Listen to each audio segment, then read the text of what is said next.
మచిలీపట్నంలో మొన్న జరిగినటువంటి సంఘటన, ఫ్లెక్సీలు ఒకరు చింపటం, చింపిన వాళ్ళు మీద వాళ్ళ ఫ్లెక్సీలు చింపిన వాళ్ళు గొడవ పడటం, వాళ్ళు పర్సనల్ గొడవలు తీసుకుని ఈ రోజున కూటమి ప్రభుత్వాన్ని విమర్శించాలని వైసీపీ ప్రభుత్వం నాయకులు చాలా పైశాచిక ఆనందాన్ని పొందాలని చూస్తున్నారు.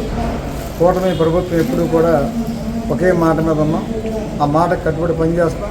కొల్లు రవీంద్ర గారు కానీ, బాలశౌరి గారు కానీ, వాళ్ళ పెద్దలు వాళ్ళ మాట ప్రకారంగా ఉన్న కార్యకర్తలు నాయకులు అందరూ కూడా నడుస్తున్నారు.